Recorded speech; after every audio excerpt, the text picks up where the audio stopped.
Olá, meu amigo, minha amiga, vamos com tudo aí no nosso curso Decodificando a Segunda Fase para Delegado de Polícia, iniciando aí a aula 1 de Inquérito Policial, tema indispensável para nós que somos delegados de polícia e para você que certamente é o futuro ou a futura delegada de polícia nos concursos que estão por vir e que certamente você alcançará a sua vaga. Então, precisamos estudar inquérito em detalhes. Vamos lá, vamos aí fazer o nosso compartilhamento já de tela, para que você tenha toda essa contextualização. Vamos lá. Dentro da proposta do nosso curso, Decodificando a Segunda Fase para Delegado de Polícia, nós temos que estruturar alguns temas relevantes para o delegado. É óbvio que aqui não se trata de um curso completo de processo penal, ou em alguns temas que eu vou fazer alguma abordagem ou outra sobre direito penal, não se trata disso. Se trata da aplicabilidade de alguns contextos que você tem que saber para não deixar escapar uma questão de prova, tanto em primeira fase quanto em segunda fase. Quando a gente estuda inquérito policial, um dos temas modernamente falando mais relevante dentro desse contexto é o princípio do nemo tenetur si detegere, que é aquele direito à não autoincriminação, previsto inclusive constitucionalmente como uma subderivação lá do princípio da ampla defesa. É um tema muito relevante, então, dentro do contexto da investigação como um todo. Não tem como eu estudar nada relacionado à investigação se eu não tiver antenado e atento ao aspecto do princípio do nemo tenetur si detegere, para que eu possa contextualizar isso dentro de uma questão discursiva ou até mesmo dentro da minha peça prática profissional. O que eu tenho que saber? O princípio da não autoincriminação, ele possui algumas subderivações.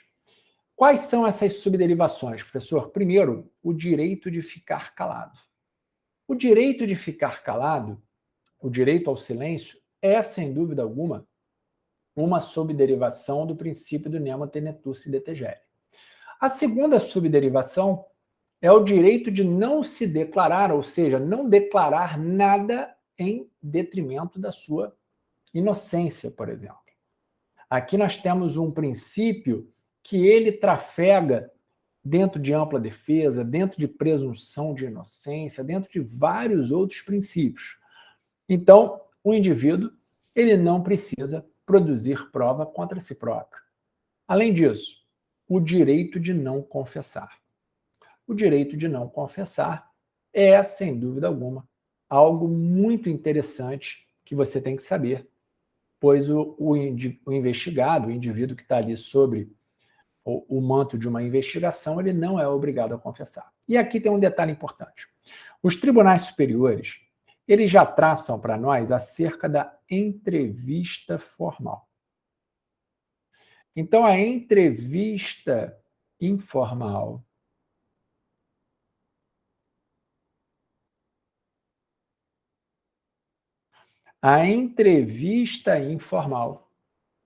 não é confissão do investigado, porque a confissão é um ato solene, é um ato formal.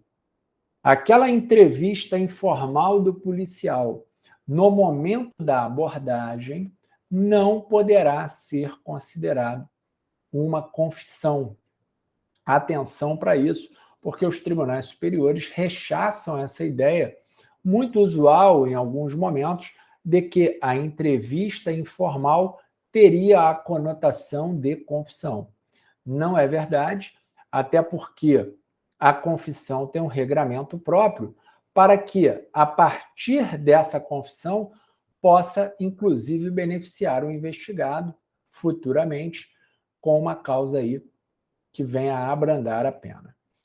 O que você tem que saber com relação ao princípio da não autoincriminação? E aqui eu gosto sempre de estabelecer com o meu aluno uma distinção muito importante.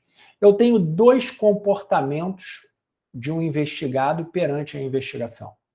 eu tenho um comportamento ativo e eu tenho um comportamento passivo. Então, eu tenho dois comportamentos de um investigado perante a investigação. O comportamento ativo, e quando eu falo comportamento ativo, eu estou falando comportamento ativo ou passivo no âmbito da incriminação.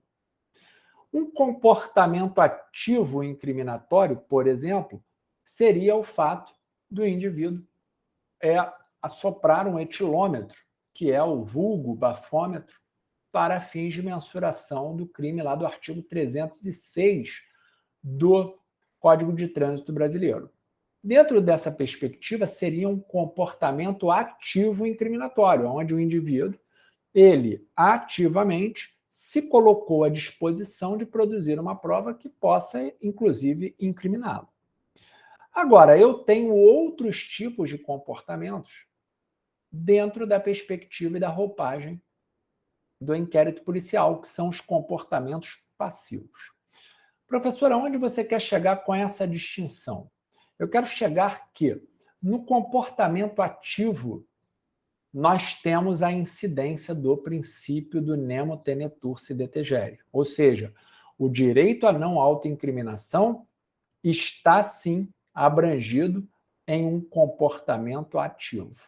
E esse comportamento ativo pode representar uma fala, por isso que ele tem o direito de permanecer calado, pode representar alguma declaração que ele venha a proferir e que venha a incriminá-lo, o comportamento ativo. E aqui na confissão também tem a perspectiva da fala e da própria confissão parcial ou total dos fatos. Vejam que todos eles têm um viés ativo perante o aspecto incriminatório. Agora, o comportamento passivo, esse não incide o princípio do nemo tenetur si detegere. O exemplo que a jurisprudência cita, que a doutrina cita, é o reconhecimento pessoal. Observe só que aqui eu tenho várias questões de prova. Eu tenho a figura do reconhecimento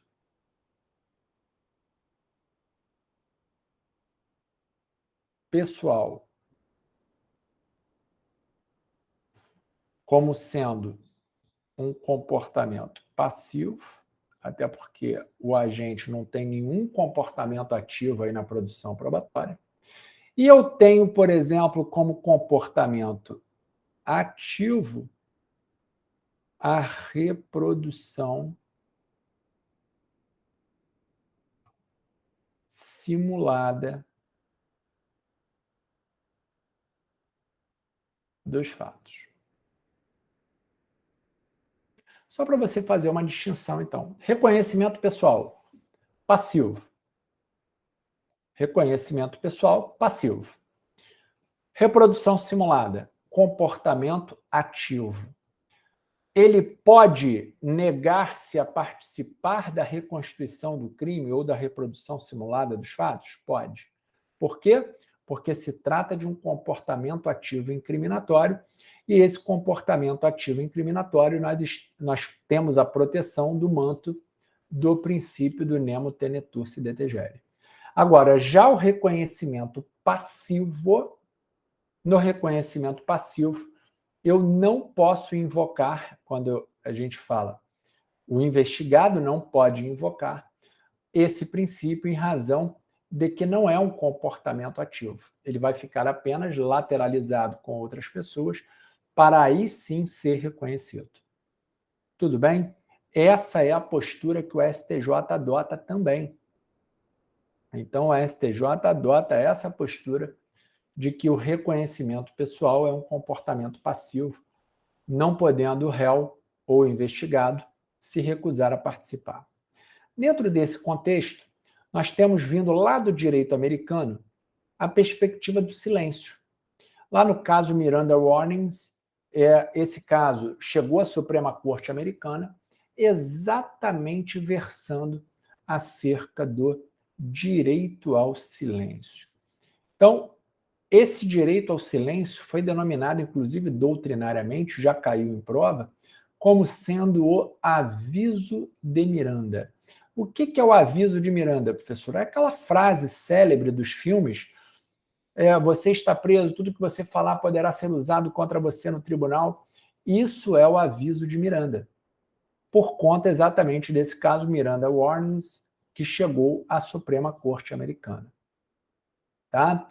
O réu não é obrigado a testemunhar contra si mesmo, mas se decide falar, deverá dizer a verdade sob pena de caracterização de perjúrio. No Brasil, a mentira não é criminalizada dentro do processo penal. Então, lá nos Estados Unidos, nós temos a figura do crime de perjúrio, que é o crime da mentira. Mentiu, perjúrio. Aquilo que se colocaria em xeque a credibilidade do Estado ou do órgão julgador do Estado, algo do tipo. Aqui no Brasil, nós não temos a tipificação do crime de perjúrio. Atenção para isso. Contudo, você tem que lembrar que dentro dessa perspectiva do direito ao silêncio, o direito ao silêncio é absoluto, professor? Você vai lembrar que todos os direitos constitucionais, todas as garantias constitucionais não possuem características absolutas. Todos eles são relativos. E aqui eu tenho que saber, eu tenho que lembrar que eu tenho a súmula 522 do STJ. A súmula 522 do STJ, ela vai nos indicar que o indivíduo, ainda que em situação de autodefesa, ou seja, integrante da ampla defesa, ele não poderá mentir sobre a sua qualificação. Se ele mentir sobre a sua qualificação, ele poderia ficar quieto? Professor, poderia. O que poderia ensejar, por exemplo, até a decretação de uma preventiva e até mesmo ou de uma prisão temporária de acordo com o caso concreto, porque é um dos fundamentos de decretação. Mas, se ele chega à presença da autoridade policial, do delegado de polícia, e ele mente o nome dele para a sua autodefesa, o direito, então, à ampla defesa, direito ao silêncio e à autodefesa não são absolutos. Ele será criminalizado. Então, qual é a responsabilidade penal de quem mentir o nome perante a autoridade policial? O artigo 307 do Código Penal, o crime de falsa identidade. Tem que estar ligado nisso aí. O direito ao silêncio, então, não é absoluto. Ele poderia muito bem, a gente sabe que o interrogatório é subdividido em duas partes, em duas fases. Numa primeira parte, sobre a qualificação. E numa segunda parte, ou segunda fase, sobre os fatos propriamente ditos. Sobre os fatos, ele não é obrigado a falar absolutamente nada. Agora, com relação à sua qualificação, se ele silenciar-se, já é uma causa ensejadora de prisão preventiva ou de temporária, dependendo do caso concreto. E se ele mentir a qualificação, ainda que em alegada autodefesa, estará diante do exemplo trazido pela súmula 522 do STJ, atribuindo assim a responsabilidade penal no crime lá do artigo 307, falsa identidade. Tudo bem? Cuidado aqui, hein? Cuidado aqui. Dentro desse viés de autodefesa e de defesa técnica, você lembra que a ampla defesa é subdividida em autodefesa e defesa técnica. A autodefesa, que é aquela trazida pelo próprio investigado ou pelo réu, ela é dispensável. Enquanto que a defesa técnica é indispensável. Entre um conflito de interesses entre o investigado e o seu advogado, prevalece a palavra do seu advogado. Veja que o processo penal brasileiro ele vai primar sempre pela defesa técnica.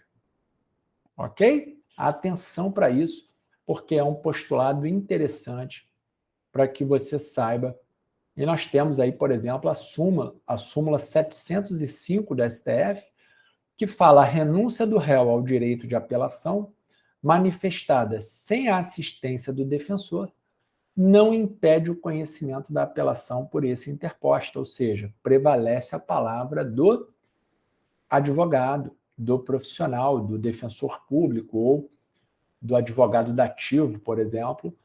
A defesa técnica sempre prevalecerá em detrimento da autodefesa. Ok, senhores?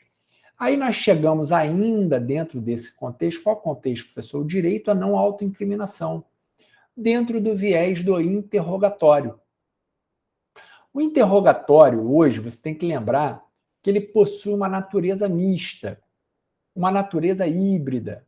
Eu gosto sempre de mencionar essas duas colocações, ou mista, ou também chamada de híbrida. Anteriormente, esse interrogatório possuía só a característica de ser um meio de defesa. Depois passou a ser considerado como um meio de prova. Mas o correto hoje é interpretar que esse interrogatório tem uma natureza mista. Ele é tanto meio de prova quanto meio de defesa. E aí, ele, por ter essa natureza híbrida, o exemplo clássico de que ele possui essa natureza híbrida é se o acusado permanecer calado, o interrogatório não poderá ser utilizado como prova. Por quê, professor? Porque no Brasil, o silêncio não pode ser levado a efeito pelo Estado como algo desfavorável ao réu. Pelo contrário, deve ser levado a efeito como sendo algo de um exercício do seu direito de permanecer calado. É um direito constitucional dele permanecer calado. E assim, se ele o fizer, se ele assim entender por bem, isso não poderá ser levado contra ele em qualquer julgamento. Tudo bem, moçada? Olha que interessante. Dentro da perspectiva do interrogatório, nós temos algumas perspectivas interessantes. Por exemplo, como lá na Lei dos Juizados Especiais Criminais, lá na Lei 9.099, lá no artigo 81, o interrogatório também no processo penal ordinário, né, no rito ordinário, passou a ser o último ato da audiência una de instrução, que realça o quê? O que se realça aqui? Se realça que para ele exercer de fato a sua defesa, ele deve ter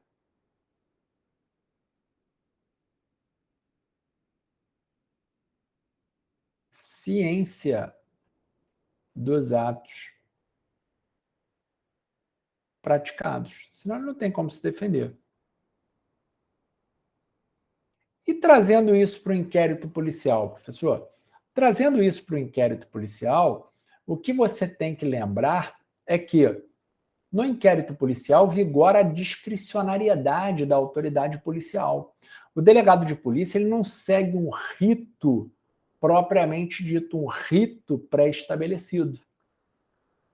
Até porque ele vai fazer a todo tempo, no curso da sua investigação, na presidência da sua investigação, um juízo de conveniência e um juízo de oportunidade. Então ele vai avaliar o seguinte, olha, tem um caso concreto, é conveniente fazer determinada providência agora? É oportuno, ou seja, é o momento? Será que é o momento agora interrogar ele logo como primeiro ato da investigação? Tudo bem? Diferentemente do interrogatório judicial. O interrogatório judicial ele é previsto no rito procedimental. E no inquérito policial? No inquérito policial, não. Ele fica a critério do delegado de polícia. Mas, professor, e o que isso tem de diferença? Tem diferença que, quanto ao momento, o interrogatório lá no âmbito judicial, ele é vinculado, totalmente vinculado à lei, vinculado ao procedimento prescrito em lei para que se estabeleça o momento correto do interrogatório. Cada rito, rito ordinário, rito sumário, o rito sumaríssimo, aqui mencionado por mim aqui na Lei 9.099, todos eles têm um momento do interrogatório. E no inquérito, professor, no inquérito, posso ter o delegado que houve uma pessoa em declarações e logo depois indicia o investigado, ou deixa o interrogatório para ser o último ato do inquérito policial, antes do relatório final, vai variar do caso a caso, porque no inquérito policial nós temos, então, a característica da discricionariedade, que é exatamente não termos aquele rito procedimental pré-definido. Enquanto o interrogatório em juízo é um interrogatório que está a serviço de um processo, está dentro de um processo, o interrogatório em sede de inquérito policial está no contexto de um procedimento. Atenção para isso. Muito cuidado com isso. Tá? A importância da defesa efetiva, né, no curso do inquérito policial e também do processo. E aí você tem que lembrar. A defesa ampla, em tese, ela vai ser trazida por 4 perspectivas. A defesa ampla, ela seria subdividida em autodefesa, defesa técnica. Então, o que é autodefesa, professor? Aquela defesa promovida pelo próprio investigado. Defesa técnica, pelo operador do direito. Defesa efetiva, que é aquela realmente colocada a efeito, ou seja, eficaz, que seja ali combativa dentro dos limites legais. E a defesa através de qualquer meio de prova, inclusive por meio de prova ilícita. Veja, professor, a prova ilícita ela pode ser usada à torta e à direita pela defesa? Não é isso. Mas, se for o único meio de se provar, nós temos doutrinariamente, em alguns julgados, a possibilidade da admissão da prova ilícita pro réu. Isso seria uma ampla defesa completa.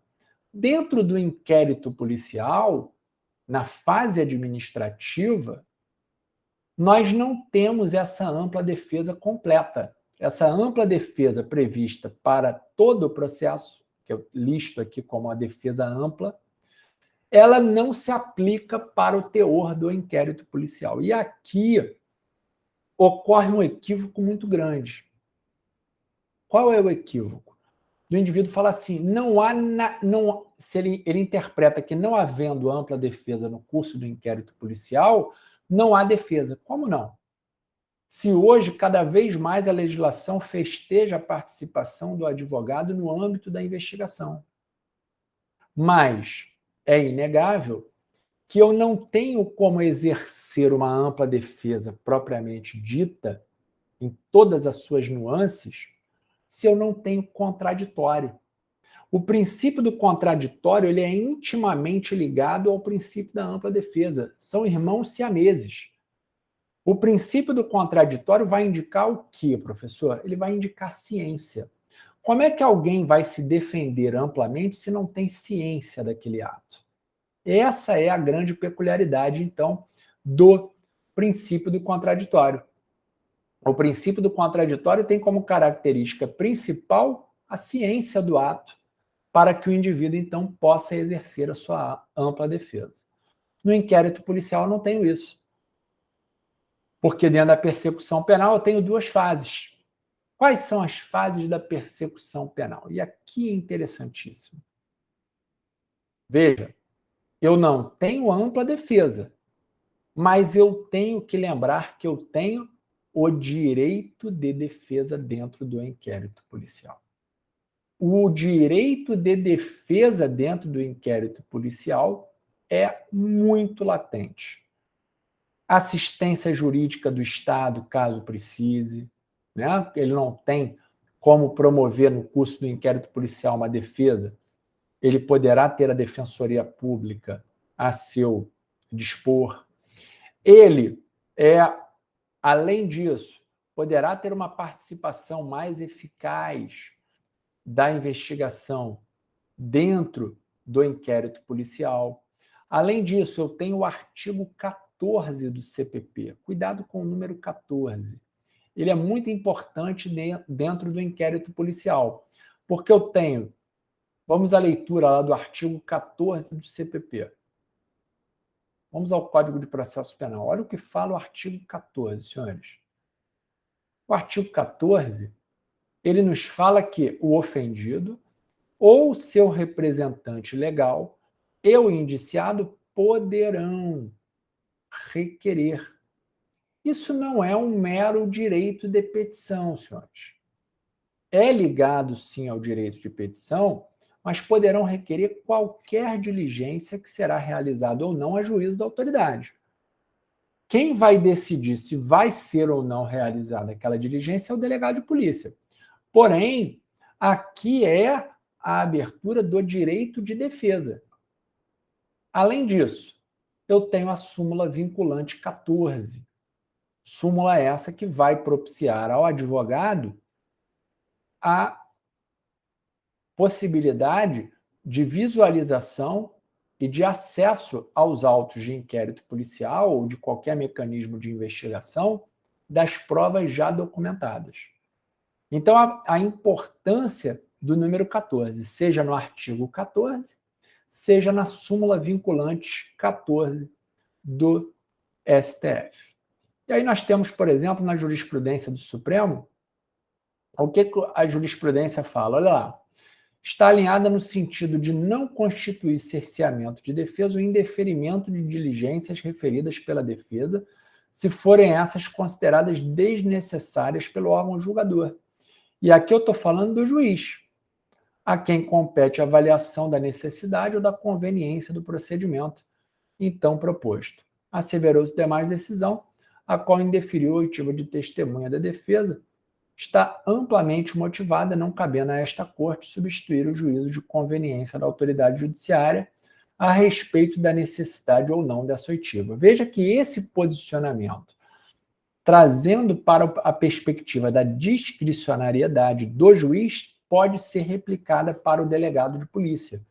Lá no habeas corpus 94542, porque o delegado de polícia, como nós já verificamos no próprio artigo 14,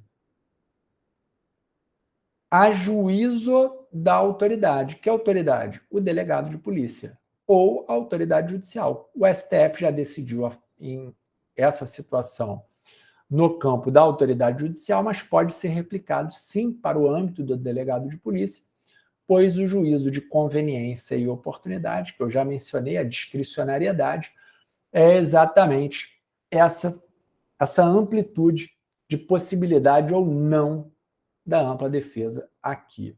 Tudo bem? Do direito de defesa, melhor dizendo. Vamos lá. Meus amigos, o que eu tenho que saber? Deixei um espaço aqui para a gente construir raciocínios. Quando eu vou trabalhar algo ligado à investigação, eu tenho que saber, veja que eu falei sobre contraditório, en passant, falei sobre ampla defesa, falei sobre um princípio que é o que mais cai em prova, que é exatamente o direito à não autoincriminação, o nemo tenetur si detegere. E aí nós chegamos num campo que eu quero que você comece a raciocinar dessa forma, para que você construa posições para aí sim saber responder uma questão discursiva, saber fazer uma dissertação e também saber se portar diante do contexto da peça prática profissional para a sua prova de delegado de polícia. Olha lá, eu tenho então uma infração penal. A infração penal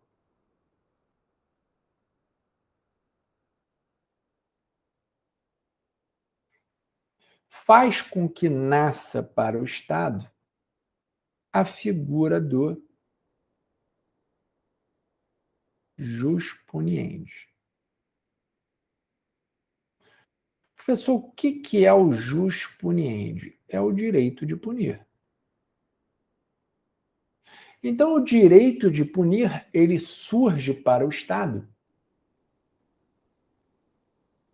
a partir da prática de uma infração penal. Prof, que jus puniendi é esse? Esse é o jus puniendi. Eu vou colocar até uma observação aqui para você. Ó. Esse é o jus puniendi. Esse aqui é o jus puniendi em concreto. Jus puniendi em concreto. Por que jus puniendi em concreto, professor? Porque eu já tenho a prática da infração penal. Quando eu tenho a prática da infração penal, nasce para o Estado o jus puniendi, que você ouve aí muito falar e você já estudou. Que jus puniendi é esse, professor? É o jus puniendi em concreto. Porque eu tenho também o jus puniendi, vou colocar até aqui em cima, em abstrato. O que seria esse jus puniendi em abstrato? Ainda não temos a infração penal. Mas o Estado tem um jus puniendi abstrato, que é o que legitima, por exemplo, a abordagem policial. Chegar num bar, por exemplo, e abordar as pessoas, realizar abordagens, verificações. Veja que eu ainda não tenho crime, mas eu tenho um jus puniendi abstrato. Se a gente for levar a efeito, aqui se trata até de aspectos lá de Rousseau, do contrato social, onde cada um de nós deu uma parcela para que esse Estado gerisse as relações sociais e, inclusive, as relações inerentes ao direito de punir. O jus puniendi que eu estou me referindo aqui, então, é o jus puniendi inconcreto, que é aquele que nasce com a prática de uma infração penal. A partir desse contexto, o que eu tenho, professor? Eu tenho que esse jus puniendi, ele é um monopólio estatal.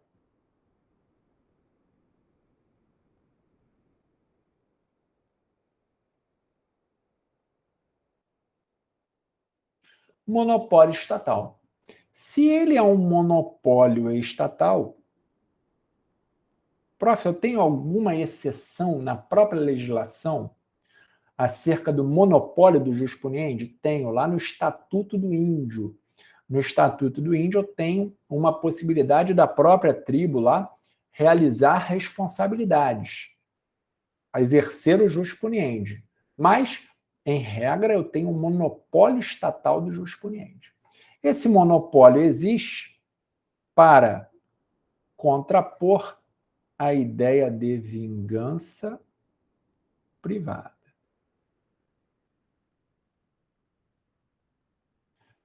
A vingança privada, então, não pode ser exercitada no processo penal brasileiro. Até porque o exemplo claro disso é o artigo 345 do Código Penal, crime de exercício arbitrário das próprias razões, aonde a pessoa, ainda que tenha uma dívida com uma outra pessoa, vamos imaginar que é um credor da outra pessoa, se ele adentrar, por exemplo, uma residência para pegar, olha, então você está me devendo, me dá esse computador para cá, me dá essa televisão para cá, ele pratica crime. Qual crime? Exercício arbitrário das próprias razões. Exatamente o exemplo claro de que o Brasil não tolera a vingança privada em seu ordenamento jurídico. Por isso, daí o porquê do monopólio estatal. Então, construa a ideia. Eu tenho uma infração penal, nasce o jus puniendi. Qual o jus puniendi? Jus puniendi em concreto, já é um diferencial seu. Saber a diferença de um jus puniendi em concreto para um jus puniendi em abstrato. Esse jus puniendi nasce exatamente porque ele é um monopólio estatal para contrapor uma ideia de vingança privada que é rechaçada no ordenamento jurídico brasileiro, mas essa ideia ainda é muito vaga. Direito de punir. Porque se você parar para pensar, o direito penal é algo estático. Está lá no Código Penal. Como é que esse direito penal vai ser colocado em movimento? Você lembra que o processo penal, em que pese seja uma matéria autônoma em relação ao direito penal, é o instrumento pelo qual o direito penal vai se exercitar, é o instrumento pelo qual o direito penal vai se materializar. Eu tenho, então, infração penal, eu tenho jus puniendi em concreto, eu tenho monopólio estatal, e como, então aqui seria uma ideia paralela, como que esse jus puniendi ele vai se materializar, professor? Através da persecução penal. A persecução penal será o mecanismo pelo qual o Estado vai perquirir a verdade sobre aquele fato e vai apurar se há indícios de autoria contra alguma pessoa, se tem materialidade sobre aquele fato. E essa persecução penal ela é subdividida em duas fases. Eu tenho uma primeira fase e uma segunda fase.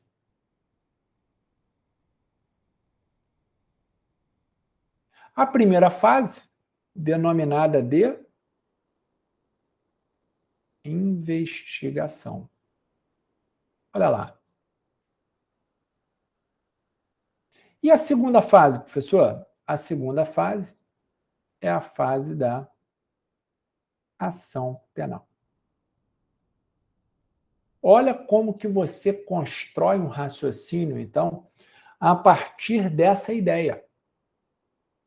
Eu tenho uma infração penal, nasce para o Estado jus puniendi, aí, para você ser um candidato diferente, né? Qual jus puniendi?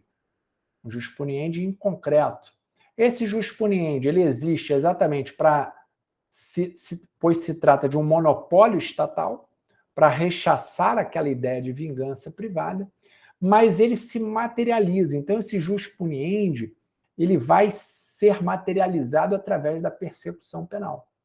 Persecução penal é essa, que tem uma primeira fase, que é a investigação, e uma segunda fase, que é exatamente a ação penal. Veja a importância dessa contextualização, então, introdutória, antes de chegarmos ao estudo propriamente dito do inquérito policial e das peculiaridades aí trazidas para a investigação. Ok? Então, vamos dar continuidade na próxima aula. Beleza, meus amigos? Olha que interessante esse estudo introdutório do inquérito policial para que você saiba contextualizar, para que você saiba estabelecer dinâmicas. Bom, eu não tenho ampla defesa no inquérito, mas eu tenho direito de defesa. Eu não tenho contraditório no inquérito e, consequentemente, por não ter o contraditório via de regra, né, que pese eu tenha uma respeitada posição do professor Fauzi Hassan Shukua, que defende o contraditório no inquérito policial, mas é minoritário, bem minoritário. A regra é que não caiba contraditório no curso do inquérito policial, e por não caber contraditório no curso do inquérito policial, aquele investigado não tem ciência.